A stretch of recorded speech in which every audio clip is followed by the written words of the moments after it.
Bonjour à tous, bienvenue sur la chaîne Innov Naturopathie, j'allais dire à Montréal 13, dans le club dans lequel je me trouve, où mes enfants, écoutez, ils s'entraînent et ils font partie de ce club dans lequel j'ai joué il y a très longtemps. Et donc aujourd'hui, voilà, je voulais aussi prendre un petit peu de temps, vu que mes enfants s'entraînent et que moi je suis là sur le côté, tant qu'à faire, autant profiter de ces instants que j'ai pour vous faire une petite vidéo. Et à vrai dire, on est parti sur quelque chose avec le président de Montréal 13 que je vais vous présenter et qui s'appelle Lucien Foile. Alors bonjour Lucien, comment est-ce que tu vas? Ben ça va, je vais. Bon, ben ça fait un petit moment que je te demande de faire cette vidéo. Ouais, ça fait un moment. Ouais. Et donc aujourd'hui on trouve l'opportunité de le faire. Peut-être qu'on va se mettre... on est bien là en face du soleil? Ouais, il vaut mieux. Donc voilà, je suis content de t'avoir aujourd'hui avec moi sur la vidéo. Ça fait très longtemps qu'on se connaît. Tu joues au rugby à 13. Enfin, on dirait qu'on jouait pas l'un avec l'autre, mais on jouait plutôt l'un contre l'autre dans des clubs différents. Et aujourd'hui, écoutez, le destin fait que tu as repris le club de rugby à 13 de Montréal. Ouais, depuis 2017. Ouais, chose super que tu as fait parce que si tu n'avais pas été là, je crois que ce club il aurait disparu. Exactement. Ouais, et je suis vraiment content que tu l'aies fait parce que c'est vraiment, enfin pour nous, ça nous rappelle énormément de souvenirs. C'est un club avec qui on a une longue histoire. Et on est vraiment content de venir, d'amener les gamins et de retrouver le club de Montréal 13 presque comme on l'a laissé. Et les terrains surtout. Ouais, les terrains, tu vois. Il faudra montrer un petit peu les infrastructures. Et donc toi, en fait, dès que je suis revenu de l'étranger, parce que j'habitais à l'étranger, on a eu l'occasion de se rencontrer, de discuter, et de suite on a reconnecté comme si on s'était jamais trop quitté ou perdu de vue. Ouais, on était en contact toujours. Ouais, mais bon, voilà, le fait de revenir physiquement. Et puis on avait discuté un petit peu de ma profession en fait. Je ramène un petit peu la vidéo à ce qu'on allait faire, parce que ceux qui me suivent, ils sont plutôt du côté de la santé et du médical. Donc nous, ce qui nous avait intéressé, Lucien est toujours curieux et c'est quelqu'un qui a un esprit assez ouvert. Et il m'a posé des questions par rapport à ma profession. Et puis là, il me dit, écoute, il faudra que je mette une de tes photos là, de l'époque. Ouais, avant-après. Avant-après, parce que sinon les gens ils vont pas comprendre. Et avant-après. Mais bon, Lucien, il me dit, bon, écoute, voilà, au niveau santé, il me raconte un petit peu ses déboires. Et je me rends compte qu'il avait quand même pas mal d'issues, comme on dit, pas mal de problèmes à régler au niveau santé, bon notamment, on va pas le dire parce que c'est ton problème, mais bon, notamment il y avait l'excès de poids. L'excès de poids. Et là on s'est mis à discuter et je lui ai expliqué en fait que nous ce qui nous intéresse au niveau de l'alimentation, c'est pas le fait calorique, mais c'est l'interaction biochimique qu'il va y avoir entre nos cellules et les aliments qu'on va consommer.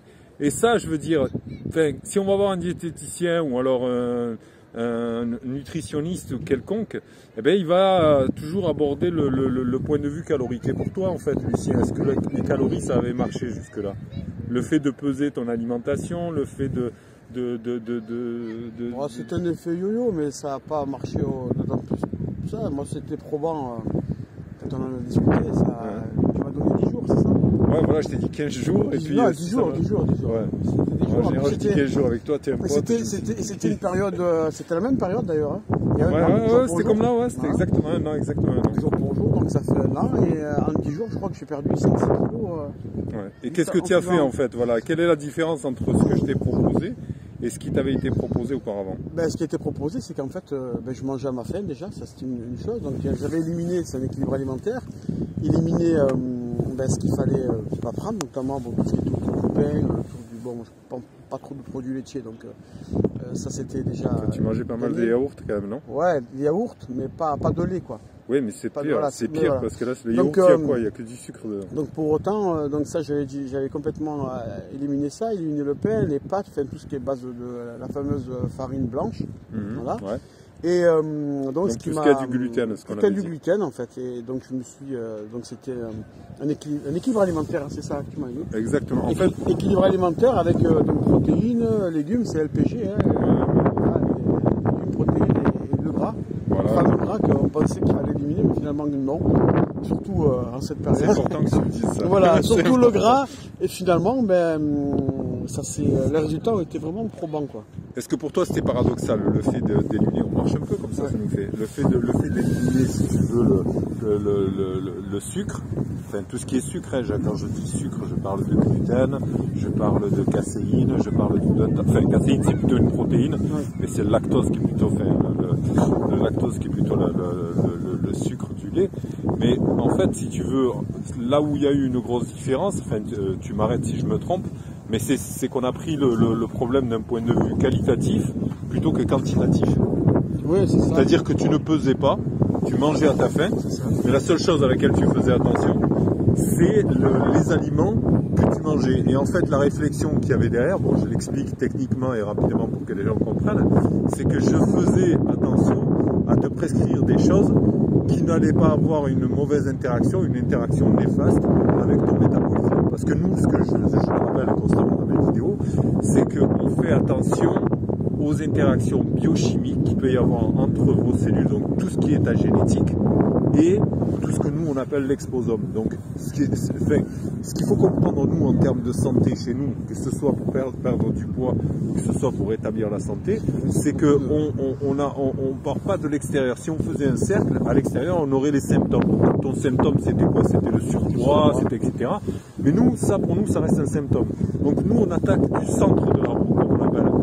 Et ce qui nous intéresse en fait, c'est l'interaction entre ton génome, ton épigénome, donc l'addition des deux, et l'interaction qu'il y a avec l'exposome. L'exposome pour nous, c'est tous les facteurs extérieurs. Et les facteurs extérieurs, c'est notamment justement cette alimentation qui posait problème, et surtout au niveau de tes antécédents, parce qu'il y avait quand même pas mal d'autres choses. Il n'y avait pas que le côté juste poids, il y avait beaucoup d'autres problèmes de santé.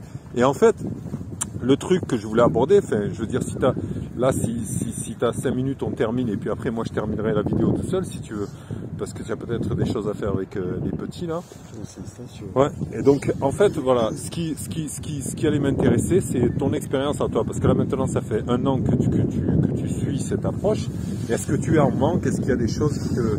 Non, déjà, la première des choses aussi, enfin la deuxième plutôt, c'était que tu m'avais fait faire des examens sanguins aussi. Tu as donné d'autres choses que d'habitude, des bilans que le médecin ne donne pas.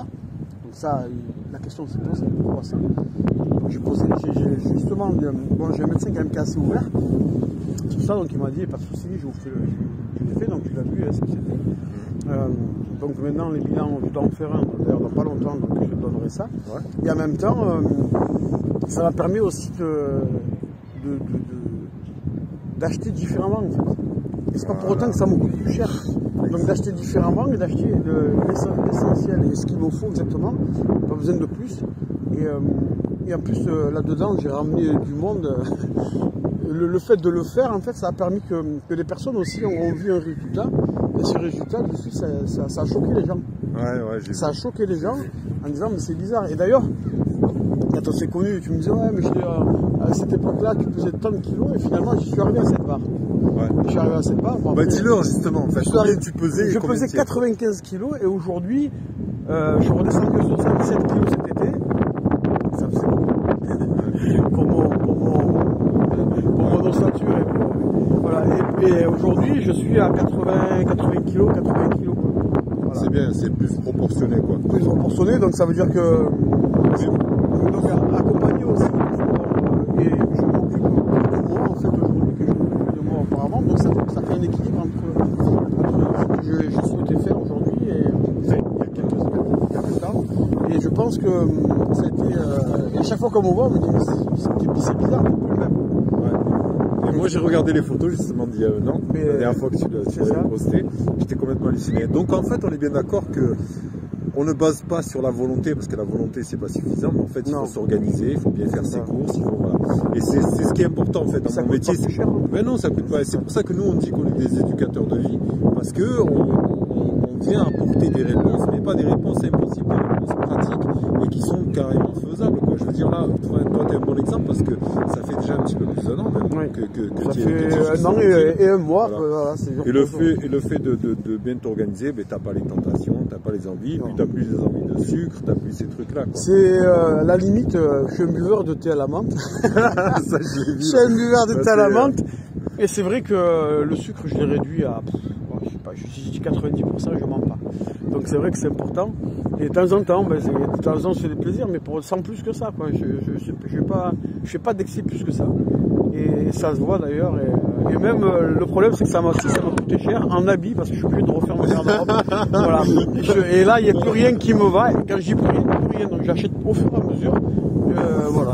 Ça c'est une plainte que m'avait fait dès le début, quoi. Ça va coûter cher. Et j'ai même une cliente, un peu comme lui, qui m'a dit ouais, mais mince, maintenant j'ai des bourrelets à la peau, voilà, tu m'as enlevé le gras, mais bon, s'il reste les espaces de vide. Enfin, moi je m'occupe pas d'esthétique, je m'occupe pas de vestimentaire. Non, le vestimentaire, ça y est, bon.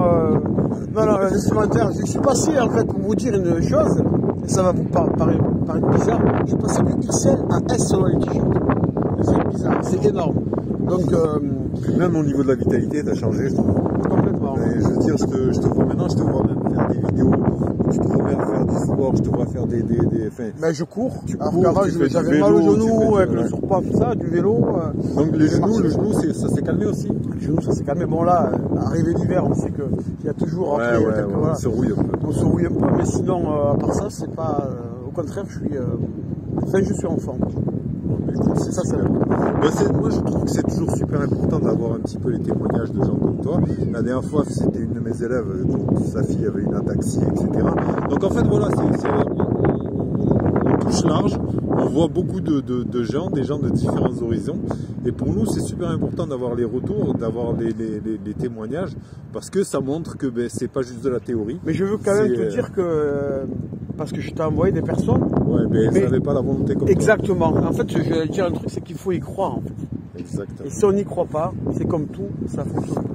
Mais en fait, moi, ce que j'explique à mes élèves aussi, quand je les forme, c'est que l'intention, si dès le départ, dès le premier rendez-vous, j'ai pas l'intention de la personne, eh ben, autant dire que j'ai rien du tout. Parce que on n'est pas des opticiens, on n'est pas des gens qui vont vous poser une paire de lunettes sur le nez et que ça va suffire. Non. Nous, on est des gens qui travaillons dans une relation où c'est une interaction, c'est participatif. Donc, on va travailler avec vous, mais on ne peut pas faire le travail pour vous. Et donc, du coup, en fait, et c'est vrai que c'est bien que tu le mentionnes, il m'a amené, tu as dû m'emmener combien 6-7 personnes jusqu'à maintenant, et tu es la seule à avoir tout suivi. Mais en fait, parce que tu les avais amenés, quoi. C'est pas des gens qui sont venus d'eux-mêmes, c'est des gens qui sont venus presque par phénomène de mode. Et ça, c'est la dernière chose. C'est ça, c'est bon, voilà, la réaction en disant, mais tiens.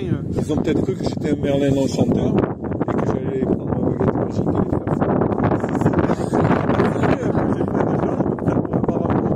Dernier recours, ils attendent que je fasse un sortilège. En fait, c'est pas comme ça que ça marche. Pourtant, il est vrai qu'il y a des personnes qui sont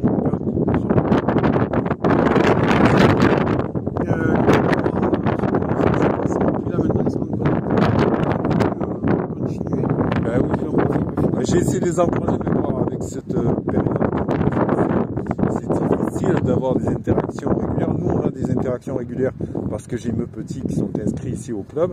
Et je suis super content, d'ailleurs, j'adore venir te voir et qu'on rigole un peu. Ça va, moi, c'est comme quand on faisait les entraînements, là, qu'on racontait des conneries. Je te disais au début, c'est quoi la phrase que je t'avais dit?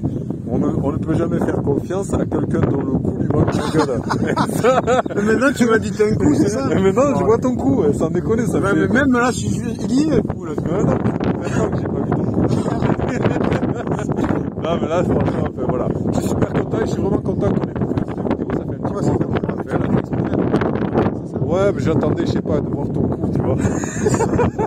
Voilà, donc, faites confiance pour ça, mais pas pour le coup. Hein. Voilà. Bon, enfin voilà, pour mes élèves, là maintenant je vais attaquer, parce que si tu veux reprendre avec les petits. Voilà, pour mes élèves, là ce que je voulais souligner, c'est l'importance de faire une superbe anamnèse. Et une anamnèse, c'est quoi? C'est un questionnaire. Le questionnaire, en fait, je peux vous le donner, mon questionnaire.